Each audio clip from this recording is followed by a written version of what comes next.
ഹൃദയതാളം. രചന സ്മിത രാജൻ പാല. അവതരണം ജോ വർഗീസ്. ചാമേലിയെ അഡ്മിറ്റ് ചെയ്തിട്ട് അരമണിക്കൂറിലേറെയായി. ചിലപ്പോൾ 1 മണിക്കൂറായി കാണും. സമയത്തെക്കുറിച്ച് ഒരു നിശ്ചയവുമില്ല. കൊണ്ടുവന്നിട്ട് ഇത്ര സമയമായിട്ടും ആരും ഒന്നും പറയുന്നില്ല. ഇനിയും പറയാനുള്ള മടി കൊണ്ടായിരിക്കുമോ? രോഗിയുടെ അവസ്ഥയെക്കുറിച്ച് കൂടെയുള്ളവരെ അറിയിക്കേണ്ടത് അവരുടെ കടമയല്ലേ? ആമി സ്വയം ഓരോന്നും ആലോചിച്ചു കൂട്ടുകയാണ്. ചാമേലിയുടെ കൂടെ ഉള്ളവരല്ലേ? ഒരു സിസ്റ്റർ പുറത്തേക്ക് ഇറങ്ങി വന്ന് ചോദിച്ചു. അതെ, ഞാനാണ് അവളുടെ കൂടെയുള്ളത്. ആമി പെട്ടെന്ന് കസേരയിൽ നിന്ന് എഴുന്നേറ്റുകൊണ്ട് പറഞ്ഞു. അവളുടെ കൂടെ ഉണ്ടായിരുന്നവരും മെല്ലെ സിസ്റ്ററിന്റെ അരികിലേക്ക് വന്നു. ഡോക്ടർ വിളിക്കുന്നു, എന്റെ കൂടെ വന്നോളൂ. ആമി നേഴ്സിന്റെ പിന്നാലെ ചെന്നു. ഡ്യൂട്ടി ഡോക്ടറുടെ ചെറിയ റൂമിലേക്കാണ് നേഴ്സ് അവളുമായി പോയത്. ചെറുപ്പക്കാരനായിരുന്ന ഡോക്ടർ യാസർ. ഇരിക്കൂ. അല്പം ഗൗരവത്തിലാണ് ഡോക്ടർ പറഞ്ഞത്. എതിർവശത്തുണ്ടായിരുന്ന കസേരയിൽ ആമിയും ഇരുന്നു. രോഗിയുടെ ആരാണ്? എൻ്റെ കൂട്ടുകാരിയാണ് ഡോക്ടർ. വീട്ടിൽ അറിയിച്ചിട്ടുണ്ട്. അവര് കേരളത്തിൽ നിന്ന് വരുന്നതേ ഉള്ളൂ. അതീവ ഗുരുതരാവസ്ഥയിലാണ് ഇപ്പോൾ രോഗി. അവളിപ്പോൾ വെന്റിലേറ്ററിന്റെ സഹായത്തിലാണ്. മിണ്ടാനാവാതെ ഒരു നിമിഷം ആമി ഇരുന്നു. ഡോക്ടർ യാസർ മലയാളി ആയതുകൊണ്ട് അവളോട് മലയാളത്തിലാണ് സംസാരിച്ചത്. കാർഡിയോളജിസ്റ്റ് ഡോക്ടർ ബ്ലെസ്ലിയും ന്യൂറോ സർജൻ ഡോക്ടർ ജെറിയുമായി രോഗിയുടെ അവസ്ഥ ഞാൻ സംസാരിച്ചിരുന്നു. അതിനുശേഷമാണ് വെന്റിലേറ്ററിലേക്ക് ആക്കിയത്. അതോടൊപ്പം മെഡിക്കേഷൻ നടക്കുന്നുണ്ട്. പക്ഷേ പോസിറ്റീവായ ഒരു ലക്ഷണവും ഇതുവരെ. എൻ്റെ ചാമേലി രക്ഷപ്പെടില്ലേ ഡോക്ടർ? അതാണ് ഞാൻ പറഞ്ഞു വരുന്നത്. നമുക്ക് ചെയ്യാൻ പറ്റുന്നതെല്ലാം ചെയ്യുന്നുണ്ട്. മറ്റൊരു കാര്യം, നമുക്കിത് പോലീസിൽ റിപ്പോർട്ട് ചെയ്യണം. It's a case of rape and intention attempt of murder. ചാമേലിയോട് ആരായിരിക്കും ആ ക്രൂരത കാണിച്ചത്?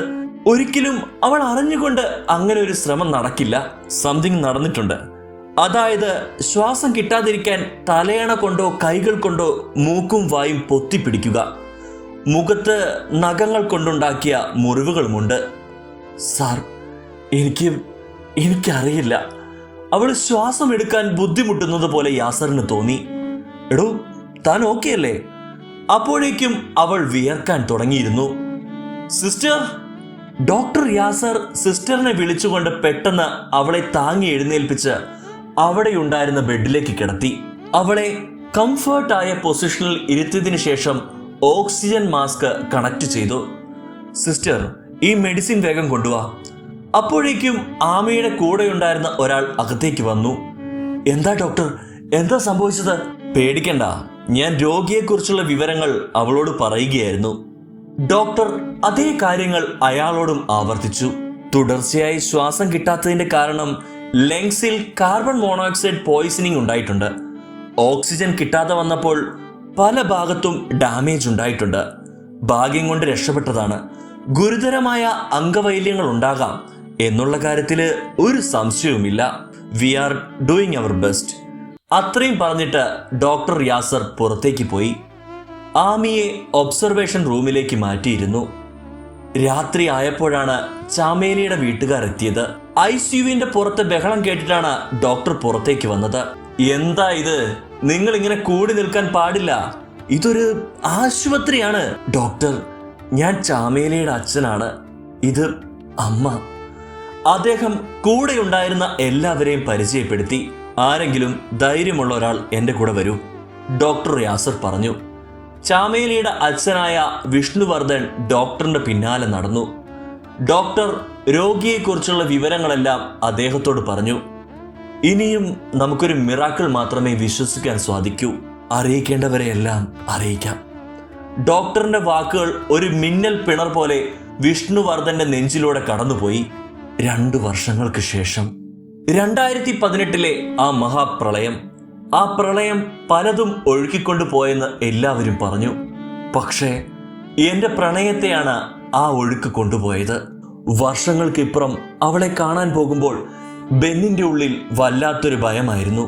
അവൾക്ക് തന്നെ മനസ്സിലാകുമോ എന്നതല്ല, മറിച്ച് താൻ ഇപ്പോഴും അവളുടെ ഓർമ്മകളിൽ എവിടെയെങ്കിലും ജീവിക്കുന്നുണ്ടോ എന്ന ഭയം. അന്ന് ആ മഴക്കാലത്ത് തുടങ്ങിയ പ്രണയം ഇപ്പോഴും തൻ്റെ ഹൃദയത്തിൽ തോരാതെ പെയ്യുന്നുണ്ട്. പക്ഷേ അവളുടെ മനസ്സിൽ ഇപ്പോൾ ഒരു മരുഭൂമിയുടെ നിശബ്ദതയാണ്. അന്നും ഒരു മഴയുള്ള ദിവസമായിരുന്നു. സമയം വൈകുന്നേരം 4 മണി. ഒരു പ്രൈവറ്റ് ഹോസ്റ്റലിലെ സ്റ്റെയർ കേസിലേക്ക് ബെൻ കയറി വന്നു. അവന്റെ കയ്യിൽ നനഞ്ഞൊരു ഫോട്ടോ ഉണ്ടായിരുന്നു.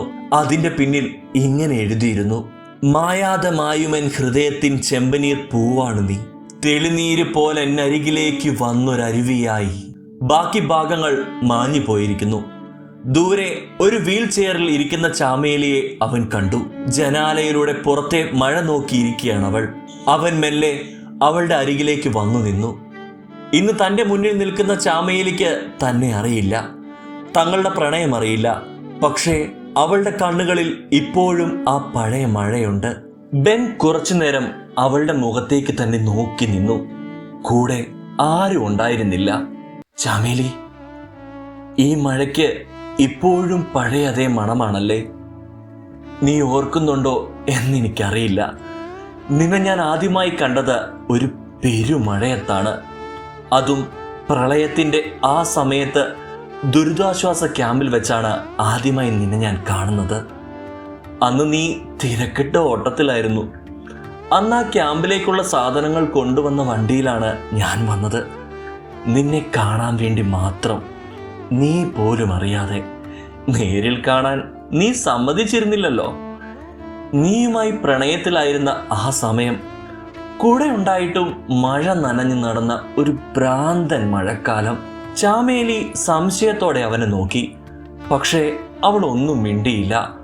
അവളുടെ കണ്ണുകളിൽ അപരിചിതത്വം മാത്രം തെളിഞ്ഞു. ബെൻ ഒരു നേർത്ത ചിരിയോടെ അവളെ നോക്കി. പേടിക്കേണ്ട, നിന്റെ ഓർമ്മകളിൽ എവിടെയും ഇല്ലാത്ത ഒരാളാണ് ഞാൻ. പക്ഷേ എൻ്റെ ഓരോ ശ്വാസത്തിലും നിന്റെ ഓർമ്മകളുണ്ട്.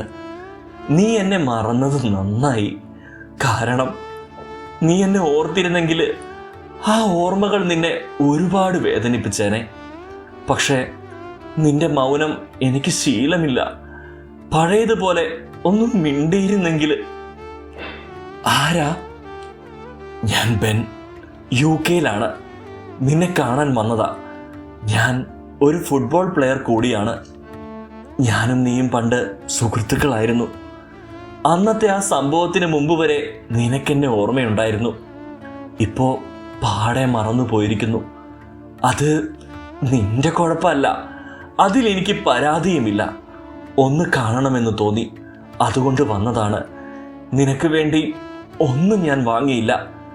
എന്തു വാങ്ങണമെന്ന് എനിക്കറിയില്ലായിരുന്നു. നീ ഏതവസ്ഥയിലായിരിക്കുമെന്ന് എനിക്കറിയില്ലായിരുന്നു. ഒരിക്കൽ കൂടി ഞാൻ വരും. നിന്റെ ഓർമ്മകൾ തിരിച്ചു കിട്ടിയതിന് ശേഷം. അന്ന് ഒരുപാട് വിശേഷങ്ങൾ എനിക്ക് പറയാനുണ്ട്. പറഞ്ഞാൽ തീരാത്തത്ര വിശേഷങ്ങൾ. ഞാൻ പൊയ്ക്കോട്ടെ. അവളുടെ മറുപടി കാത്തു നിൽക്കാതെ ബെൻ തിരികെ നടന്നു. എത്ര നിയന്ത്രിച്ചിട്ടും 2 തുള്ളി കണ്ണുനീർ പുറത്തേക്ക് വന്നു. പെട്ടെന്ന് മുഖത്തേക്ക് മാസ്ക് കയറ്റി വെച്ചു. പലരും തന്നെ തിരിച്ചറിഞ്ഞേക്കാം. അവൻ വേഗം തന്നെ കാറിലേക്ക് കയറി. ഡ്രൈവർ കാർ സ്റ്റാർട്ട് ചെയ്തു. 2 ആഴ്ചത്തെ അവധി കൂടിയേ ഉള്ളൂ. അതിനിടയിൽ അവളെ കാണാൻ സാധിക്കുമെന്ന് വിചാരിച്ചതേയില്ല. അത്രയ്ക്കും തിരക്കായിരുന്നു. ഓരോ പ്രോഗ്രാമുകൾ, ഇൻ്റർവ്യൂസ്. അവൻ കണ്ണുകൾ അടച്ചുകൊണ്ട് പിന്നിലെ സീറ്റിലേക്ക് ചാരിക്കിടന്നു. 5 വർഷങ്ങൾക്ക് മുമ്പ്. ചാമേലി LLB 5ാം വർഷ വിദ്യാർത്ഥിയാണ്. കോഴിക്കോടുള്ള ഒരു ഹോസ്റ്റലിലാണ് താമസം. അവധിയുണ്ടെങ്കിലും അവൾ അങ്ങനെ വീട്ടിലേക്ക് പോകാറില്ല. പോകാൻ ഇഷ്ടമല്ല എന്ന് തന്നെ പറയാം. വിഷ്ണുവർദ്ധൻ്റെയും രാധികയുടെയും മൂത്ത മകൾ ചാമേലി. വയസ്സ് 21. ആയില്യ നക്ഷത്രം. അവൾക്ക് ഒരു ജ്യേഷ്ഠൻ കൂടി ഉണ്ടായിരുന്നു, ചരൺ. 2 പേരും തമ്മിൽ 1 വയസ്സ് വ്യത്യാസം മാത്രം. ചാമേലി അമ്മ രാധികയുടെ വീട്ടിലായിരുന്നു താമസം. ചെറുപ്പം മുതൽ അവൾ അവിടെ തന്നെയാണ്. ഒരു പഴയ തറവാടായിരുന്നു രാധികയുടേത്. അവിടെ മുത്തശ്ശിയും അമ്മയുടെ സഹോദരിമാരും അമ്മാവനും ഒക്കെ ഉണ്ടായിരുന്നു. അവരുടെ കൂടെ ഒരു രാജകുമാരിയെ പോലെയാണ് അവൾ വളർന്നു വന്നത്. വിഷ്ണുവർദ്ധൻ ഒരു ബിസിനസ്സുകാരനായിരുന്നു. നല്ല സാമ്പത്തികമുണ്ടായിരുന്ന അദ്ദേഹത്തിന്റെ ബിസിനസ്സുകൾ പെട്ടെന്ന് തകരുകയും അദ്ദേഹം മാനസികമായി ബുദ്ധിമുട്ടിലാവുകയും ചെയ്തു. പിന്നീട് രാധിക ജോലി ചെയ്താണ് കുടുംബം പോറ്റിയത്. ആ സമയത്ത് വിഷ്ണുവിന്റെ സ്വഭാവത്തിൽ മാറ്റങ്ങൾ കണ്ടു തുടങ്ങി. രാധിക ജോലിക്ക് പോവുകയും അദ്ദേഹത്തെ ചികിത്സിക്കുകയും ചെയ്തു. പിന്നീട് സംശയരോഗം കാരണം രാധികയെ നന്നായി ഉപദ്രവിക്കുമായിരുന്നു അയാൾ.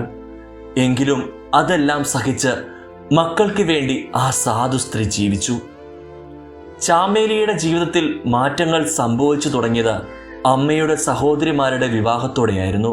അമ്മാവനും മുത്തശ്ശിയും മാത്രമാണ് വീട്ടിലുണ്ടായിരുന്നത്. മുത്തശ്ശി വലിയ കർക്കശക്കാരിയായിരുന്നു. അമ്മാവൻ വിവാഹിതനാവുകയും അമ്മാവന്റെ ഭാര്യ വരികയും ചെയ്തതോടെ ചാമേലിയുടെ ജീവിതം അവതാളത്തിലായി. വീട്ടിലെ ജോലിയും പഠിത്തവും അമ്മാവന് കുട്ടികളുണ്ടായപ്പോൾ അവരുടെ നോട്ടവും എല്ലാം കൂടി സ്കൂളിൽ പഠിക്കുന്ന ചാമേലിയുടെ ജീവിതത്തെ ആകെ മാറ്റിമറിച്ചു. പഠിക്കാൻ സമയമില്ലായിരുന്നു. ഒടുവിൽ അവൾ സ്വന്തം വീട്ടിലേക്ക് പോകാൻ തീരുമാനിച്ചു. ചാമേലിയുടെ ജീവിതത്തിലെ ആദ്യത്തെ ഷോക്ക് അവിടെയായിരുന്നു. ചാമേലി വളരെ പ്രതീക്ഷയോടെയാണ് സ്വന്തം വീട്ടിലേക്ക് പോയത്. ചരൺ 2 വീടുകളിലുമായി മാറി മാറി താമസിക്കുകയായിരുന്നു. തറവാട്ടിലെ ബുദ്ധിമുട്ടുകൾ അവൾ അമ്മയോട് പറഞ്ഞു. പക്ഷേ വിഷ്ണുവർദ്ധൻ എന്ന അച്ഛന്റെ പ്രവൃത്തികൾ അവളെ മാനസികമായി തളർത്തി. ഒരു മകൾ എന്ന രീതിയിൽ അവളെ കാണാൻ അദ്ദേഹത്തിനാകുമായിരുന്നില്ല. വീട്ടിൽ അമ്മയില്ലാത്ത സമയത്ത് അയാൾ അവളെ ഉപദ്രവിക്കാൻ തുടങ്ങി. ചമേലി വല്ലാത്ത ഒരവസ്ഥയിലായിരുന്നു. ആ കാര്യം പറഞ്ഞ് അമ്മയെ കൂടി വിഷമിപ്പിക്കേണ്ട എന്നവൾ കരുതി. അങ്ങനെ അവൾ വീണ്ടും തിരിച്ച് തറവാട്ടിലേക്ക് വന്നു. ആ തടവറയിൽ നിന്ന് അവൾക്ക് മോചനം ലഭിക്കുന്നത് അവളുടെ അമ്മയുടെ കഠിന അധ്വാനം കൊണ്ടാണ്. കോഴിക്കോടുള്ള കോളേജിൽ അവൾക്ക് LLBക്ക് അഡ്മിഷൻ കിട്ടി. അവൾ അങ്ങോട്ടേക്ക് പോയി. പഠിക്കാൻ മിടുക്കിയായിരുന്നതുകൊണ്ട് പുസ്തകങ്ങൾ അവളെ തളർത്തിയില്ല. അധികം കൂട്ടുകാരികൾ ഒന്നും ഉണ്ടായിരുന്നില്ല. ആരോടും അധികം സംസാരിക്കുകയുമായിരുന്നില്ല. കാണാൻ സുന്ദരിയായിരുന്നു. അതുകൊണ്ട് ഒരുപാട് പേർ അവളുടെ പിന്നാലെ പ്രണയ അഭ്യർത്ഥനയുമായും എത്തി. പക്ഷേ അവൾ ആരെയും പരിഗണിച്ചില്ല. അവൾക്ക് അവിടെ ഉണ്ടായിരുന്ന ഏക കൂട്ടുകാരിയായിരുന്നു ഡാലിയ. പിന്നെ കുറച്ചൊക്കെ മിണ്ടുന്നത് പൊന്നി എന്ന കൂട്ടുകാരിയോടുമാണ്. അവളാണ് ചാമേലിയുടെ ഫോണിൽ ഫേസ്ബുക്കും ഇൻസ്റ്റാഗ്രാമും ഒക്കെ എടുത്തു കൊടുക്കുന്നത്. ഒരു സമയങ്ങളിൽ റീൽസ് കാണാൻ ചാമേലിക്ക് ഇഷ്ടമായിരുന്നു. ഇൻസ്റ്റാഗ്രാമിൽ പരിചയമില്ലാത്ത ഒരുപാട് പേർ മെസ്സേജ് അയക്കുമായിരുന്നു. പക്ഷെ അവൾ ഒന്നിനും മറുപടി കൊടുത്തിരുന്നില്ല. ആ സമയത്തായിരുന്നു 2018 പ്രളയം. ലോ കോളേജിന്റെ ഹോസ്റ്റലിൽ നിന്ന് ഓരോരുത്തരായി പടിയിറങ്ങി. മഴ കൂടിക്കൂടി വരികയാണ്. എല്ലാവരും അവരവരുടെ വീടുകളിലേക്ക് പോയി. ഹോസ്റ്റൽ വാർഡൻ മുകളിലത്തെ നിലയിലേക്ക് മാറി. ചാമേലിയുടെ മുറി താഴത്തെ നിലയിലായിരുന്നു. അവിടെയും ഇവിടെയുമായി വെള്ളക്കെട്ടുകൾ കണ്ടു തുടങ്ങി. ലോ കോളേജിന്റെ പരിസരത്തുണ്ടായിരുന്ന ഏകദേശം 50 വീട്ടുകാരെ ദുരിതാശ്വാസ ക്യാമ്പിലേക്ക് മാറ്റി. അവരുടെ ഹോസ്റ്റലിന്റെ ഭാഗത്ത് വലിയ പ്രശ്നങ്ങളൊന്നും ഉണ്ടായിരുന്നില്ല. അത് ശകലം പൊക്കമുള്ള പ്രദേശമായിരുന്നു. എങ്കിലും എല്ലാവർക്കും വീടുകളിലേക്ക് പോകുവാനുള്ള നിർദ്ദേശം കൊടുത്തിരുന്നു. ചാമേലി പോകാൻ കൂട്ടാക്കിയില്ല.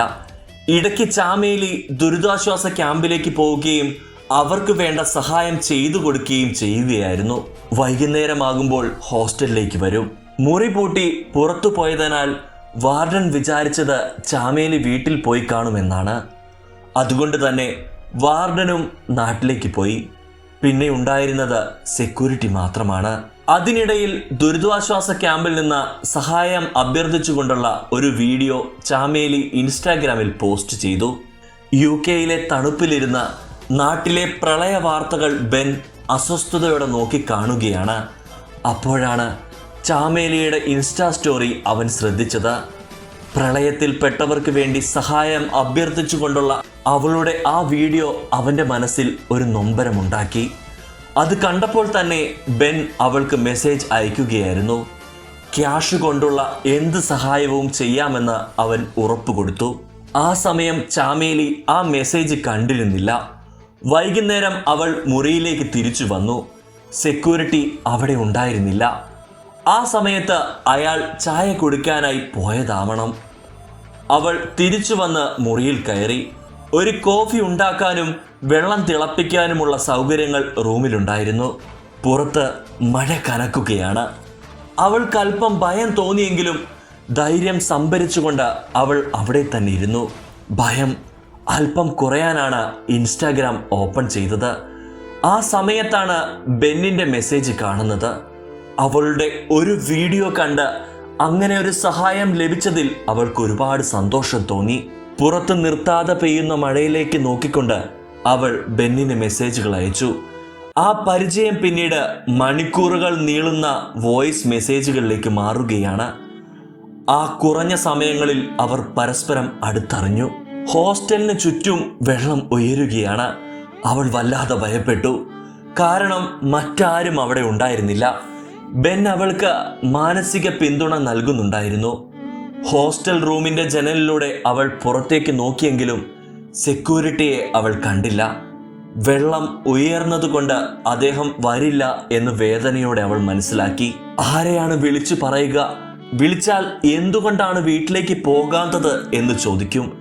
കുറ്റം തൻ്റെ തന്നെയാവും. വൈദ്യുതിയും വിച്ഛേദിക്കപ്പെട്ടു. ആ രാത്രിയിൽ ചാമേലി അവിടെ ഉണ്ടായിരുന്ന ഒരു മെഴുകുതിരി കത്തിച്ചു വെച്ച് അതിനു മുമ്പിലിരുന്നു. ഭാഗ്യത്തിന് ഫോണിൽ ചാർജ് ഉണ്ടായിരുന്നു. പകൽ സമയം ദുരിതാശ്വാസ ക്യാമ്പിലായിരുന്നു. അതുകൊണ്ട് അധികം ഫോൺ ഉപയോഗിച്ചിരുന്നില്ല. ആ സമയത്താണ് ബെൻ അവളെ വീഡിയോ കോളിൽ വിളിക്കുവാൻ ശ്രമിച്ചത്. അവൾ ഭയപ്പെട്ടിരിക്കുകയാണ് എന്നവൻ അറിയാമായിരുന്നു. കോൾ കണക്റ്റായി എങ്കിലും സ്ക്രീൻ തെളിയുന്നുണ്ടായിരുന്നില്ല. കാരണം നെറ്റ്വർക്ക് റേഞ്ച് കുറവായിരുന്നു. പക്ഷേ അവൻ്റെ ശബ്ദം അവൾക്ക് കേൾക്കാമായിരുന്നു. മഴയുടെ കാഠിന്യം കൂടിക്കൂടി വന്നു. ജലനിരപ്പ് ഉയരാൻ തുടങ്ങി. ഞാൻ നിന്റെ കൂടെയുണ്ട് ചാമേലി, പേടിക്കേണ്ട. ബെന്നിന്റെ ശബ്ദം അവൾ കേൾക്കുന്നുണ്ടായിരുന്നു. അത് ഒരു രക്ഷാപ്രവർത്തകന്റെ സാന്നിധ്യം പോലെ അവൾക്ക് തോന്നി. ബെൻ ആരൊക്കെയോ വിളിച്ച് ചാമേലിയുടെ കാര്യം പറയാൻ ശ്രമിക്കുന്നുണ്ടായിരുന്നു. രാവിലെ വരെ ബെൻ അവൾക്ക് കൂട്ടായിരുന്നു.